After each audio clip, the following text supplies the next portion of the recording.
Boa tarde, a gente voltou a gravar, né, como havia prometido, e eu ainda estou falando. Eu estou aqui com o Vitor, vem aqui, Vitor.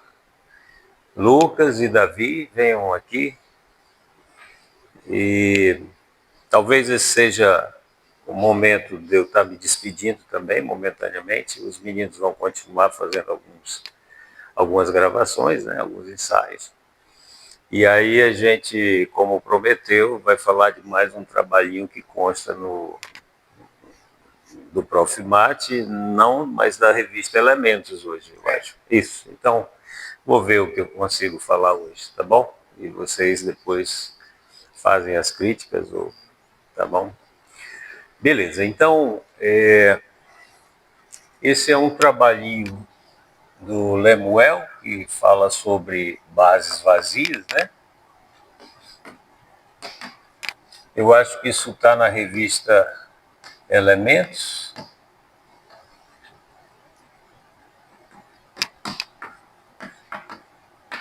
Eu acho que é o número 4 da revista, e isso é de 2014, se eu não me engano, tá bom?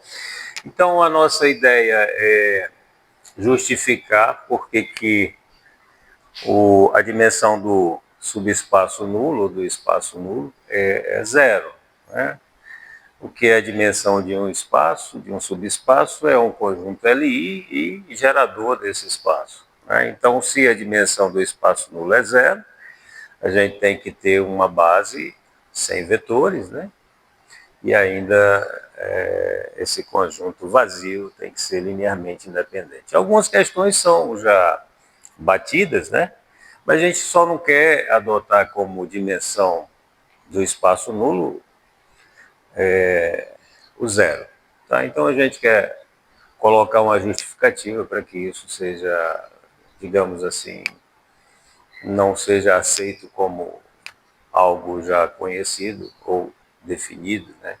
Mas que tenha uma justificativa plausível para isso, tá bem? Então, a ideia é a gente considerar V um espaço vetorial e primeiro V1, V2, Vn, um conjuntinho S, né? Dentro de um espaço vetorial sobre um corpo K, ok? Nós vamos dizer que o W gerado por V1, V2, Vn, né? Digamos, gerado por S, né? Isso é, assim, um subespaço de VK, né? E esse conjunto é o conjunto de todas as possíveis combinações lineares, né?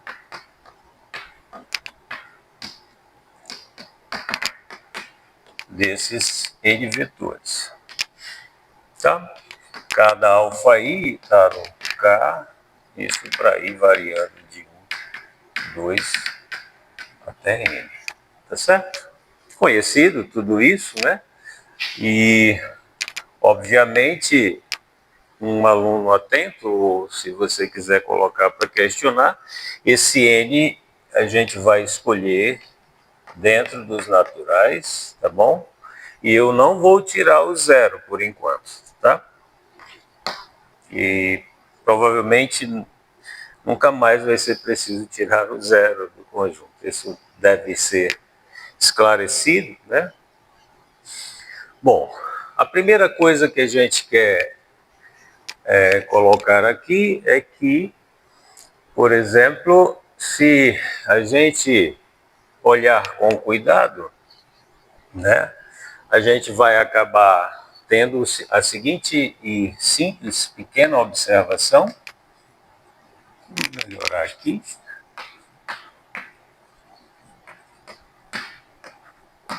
Este W que está aqui descrito, né, esse subespaço, isso é o menor subespaço contendo os vetores V1, V2, Vn. Essa pequena observação, talvez colocar aqui W, né? É o menor subespaço contendo os vetores V1, V2, Vn.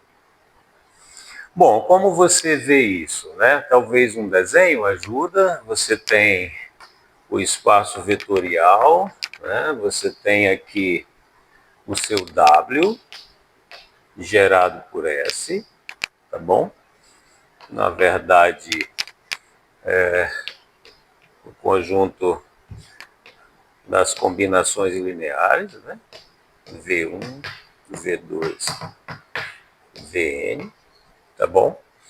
E você supõe que esse conjunto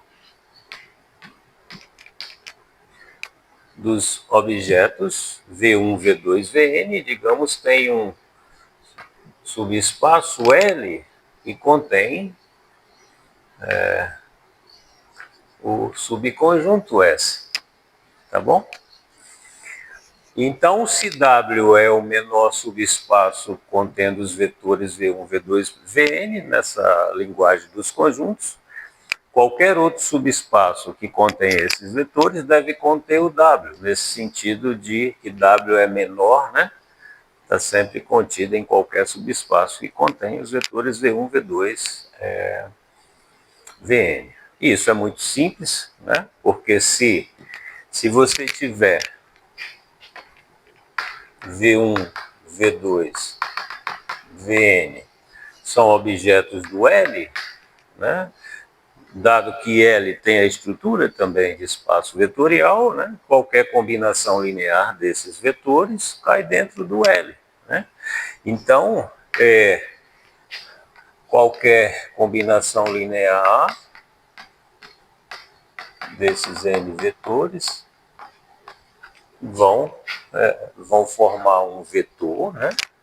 E isso está dentro do L, mas isso é qualquer Wzinho pertencente a Wzão. Wzinho é desta forma, né? Uma combinação linear dos vetores. Isso está descrito aqui. Então, o que acontece?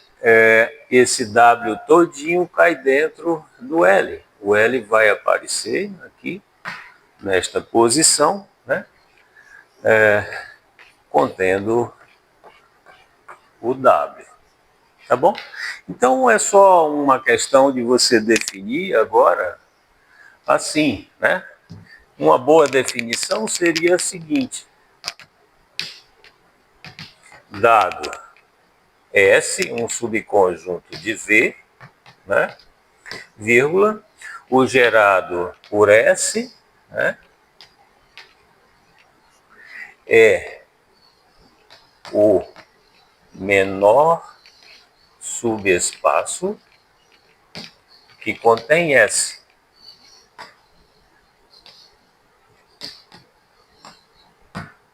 Tá bom?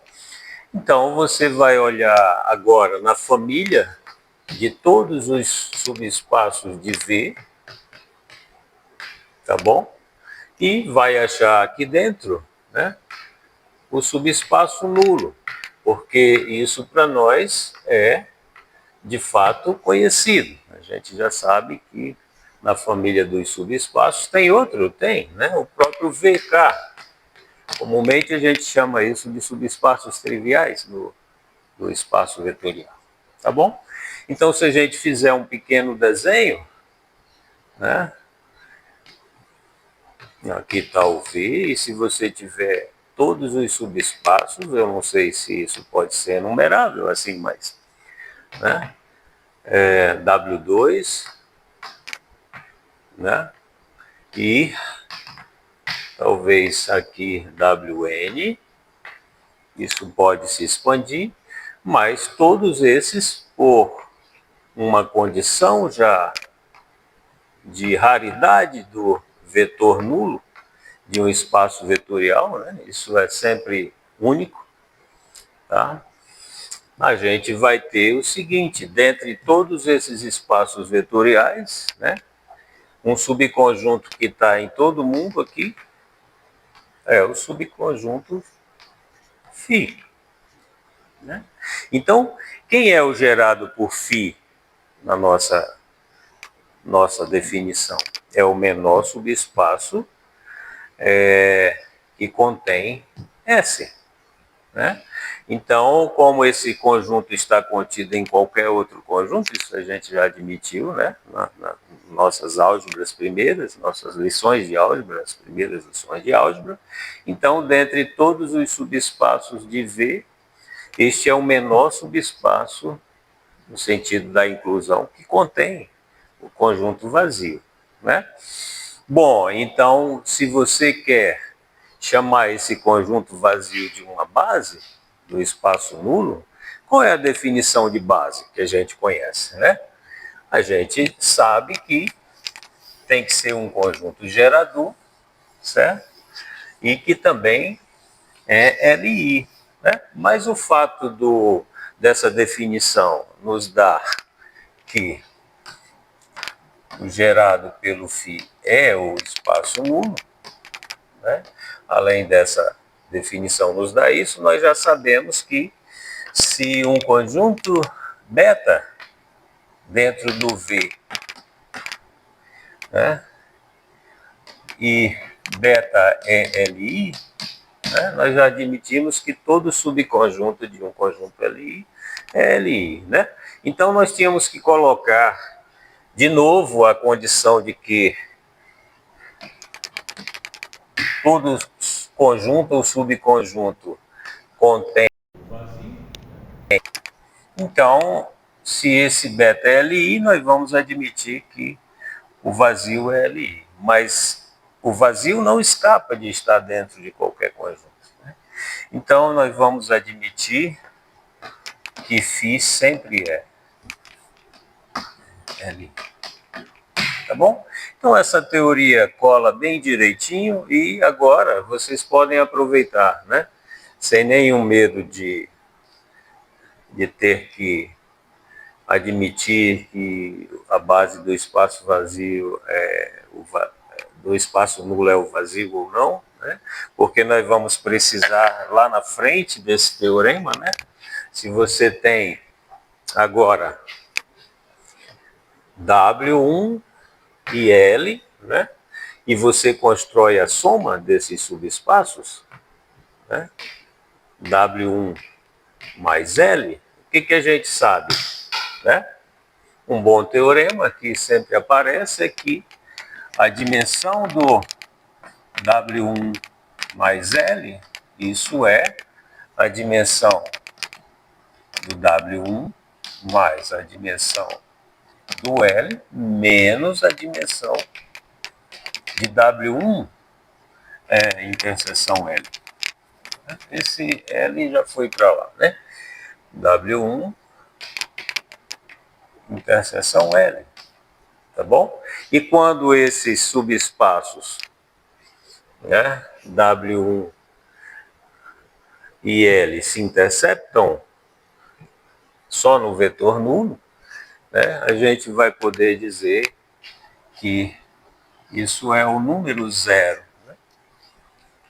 Desde que W1 interseção WL, W1 interseção L, perdão, é só o espaço nulo, tá bom? Então, esse teorema deixa a gente bastante curioso. Às vezes a gente determina a interseção de dois subespaços, isso dá o espaço nulo, e esse número que contribui aqui é só o número zero. Tá? Então, é importante considerar que esse n pode ser zero, né? E o conjunto de geradores é pequeno, por exemplo, não tem nenhum vetor, é o conjunto vazio. Tá bom? Então, vocês podem acessar esse trabalhinho na revista Elementos, é uma propaganda do trabalho do Lemuel, onde a gente pode ter todo a historicização, né? Por exemplo, foi feito lá um registro do que nós vimos nos vários livros de álgebra linear, né? E sempre o autor foge disso, ele não coloca que a dimensão do espaço nulo pode ser justificada, é zero e pode ser justificada de alguma forma, tá bom? Então, isso é assim também quando você tem as outras estruturas algébricas, né? E tudo pode ser visto com esse pequeno ensaio, uma pequena... você faz uma arrumação na definição do que é um subespaço gerado por um subconjunto S de um espaço vetorial. Na verdade, você faz um certo ajuste, tá bom? Então é isso, tá? Eu fico por aqui e já estou me despedindo e tomara que os trabalhos sigam, né, na direção de explicar essas várias coisas. Ok, obrigado.